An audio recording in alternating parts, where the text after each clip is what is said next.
Back here at NSUSpartans.com, our weekly coaches show with Brandon Duvall. And Brandon, it's been it's now Friday, so it's been more than a week since you last competed. Yeah. You compete on Sunday at North Carolina Central. But this week, the break there probably has been good for your team. Talk about what being able to get that kind of a break towards the end of a season, a long season, does for your team. October alone has been the longest month of my life, it seems like. We just had match after match after match. And before, we had an opportunity to really kind of just focus on what we just did in the last match, we have to turn around and get ready for the next match. So to have a week off, an entire week off through the season, it's been really good because that gives us more time to really focus on who's ahead of us and kind of recover a little bit. We've been dealing with a little bit of sickness. Girls need a day off. College is tough because you're in the gym, what seems to be all the time, and you really only need to take one day off. But that's still tough on the body when you start getting a little nagging injuries and soreness. So be able to be back at school, girls kind of get back into normal routine, and with sickness coming in and out, giving them a couple days off here and there, it's been good. It's been good for us. So. How do you, as a coach, how do you deal when players get sick? Because now it's fall's changing, we're in November. The seasons are changing, people are gonna get sick.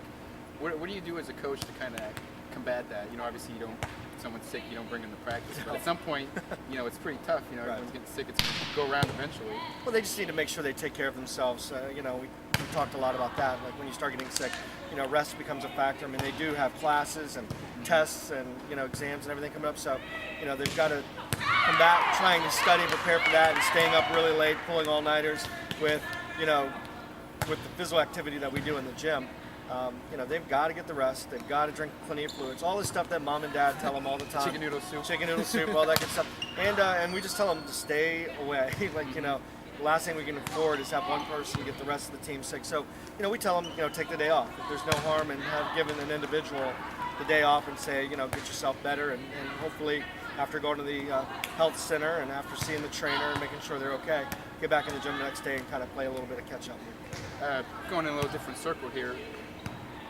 One of your freshmen, you had a bunch of freshmen coming in this year, and some of them were, most everyone is pretty much not local. There's a few local kids, but everyone's at least coming from at least somewhat of a good distance, be it 50 miles, 100 miles, or whatever. But you got one who came several thousand miles. Talk about freshman Kylee Thiim, how you got her from Hawaii, how you got her here to the East Coast, and what it's been like for her being so far away from home. She does have a lot of family back there in Hawaii.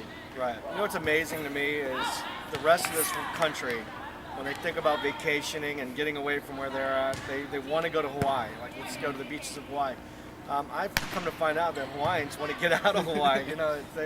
She comes from a very large family. She's lived her entire life there, and she wanted to go somewhere else. She wanted to see what the rest of the world is like, and the rest of the world meaning the rest of the country. So she went as far as she can. And the good thing about Kylee is, even though she's a freshman, she's very, very mature, and she was raised very well. Was able to leave home, and I'm sure she's dealing with a lot of homesickness like everyone else, a little bit of home-cooked meals and things like that, and a little bit of a cultural thing. But for her to be here, she's been very solid. She hasn't really complained about being so far away from home, and I think she's actually enjoying herself out there. And she's great because everybody loves her laid-back attitude, that great Hawaiian laid-back attitude. Nothing's ever a problem. Whatever you need, coach, I'm okay with that. It's great. It's a pleasant change when you're dealing with a high-stress atmosphere at times. Yeah. Well, let's hear more from a freshman from Hawaii. We're here now with freshman Kylee Thiim. And Kylee, you're from Hawaii. That's a long ways away. Yes. What's it been like being all the way over here on the East Coast, being so far away from home? It's very different. Definitely a completely different atmosphere. It's a very different competitive level, but it's a lot of fun. You have a lot of, brothers and sisters. Do you miss your family? And I'm sure you do miss your family. I shouldn't ask that. But how often do you get to talk to them, or how do you get to kind of communicate with them? I talk to them every night, pretty much. I talk to my siblings. I have them as friends on Facebook, so that works. I Skype with my friends that are back home, my family, my grandparents. I even Skype with them online, so that's fun. Has it been?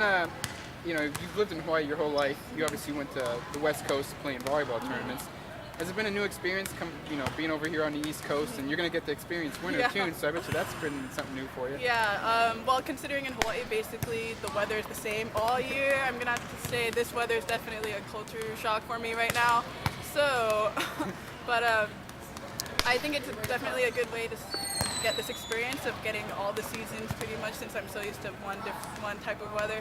But it's nice. I always want to experience seasons, which is why I came here. So, but it's definitely a nice change. So you, before you got here, was there any kind of not misconceptions, but any perceptions you had of what life was going to be like here on the East Coast? Has it been, has it lived up to it? Well, definitely the freezing weather. I mean, 50 degrees is freezing to me, pretty much. That's not bad for us. Yeah, I know. I just see people walking around in shirts and shorts. I'm just like, no, pants. Not used to the cold weather at all. Yeah. And Hawaii's pretty known, it's got some competitive volleyball there. Talk about what volleyball is like down, over there in the islands. It's very, very competitive. At University of Hawaii, they always have sold out seats every single season. It's very intense, very competitive.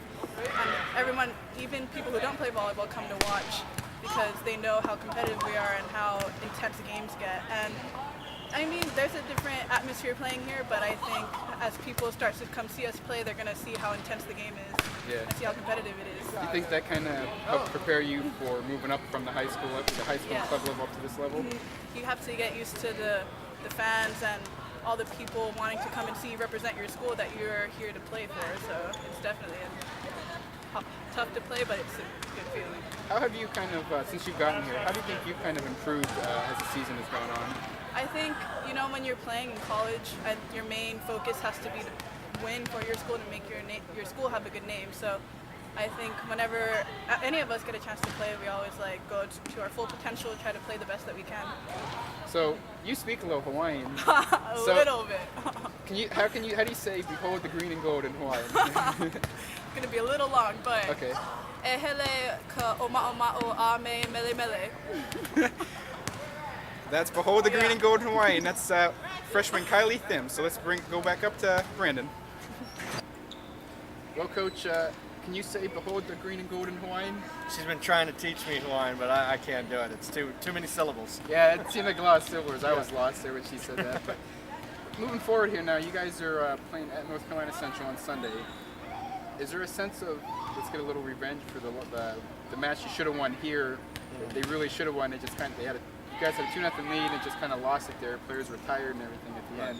So is there kind of a sense of let's get this win? We should have had it last time. Yeah, I mean nothing against Central. I think they did exactly what they needed to do to win the match. They were very steady and they made some decent game plans. So not to say that we 100% lost the match. I think they made some great adjustments on their end, but we did lose. Our girls were mentally exhausted and physically exhausted, and definitely didn't look prepared to come out after the 10-minute intermission.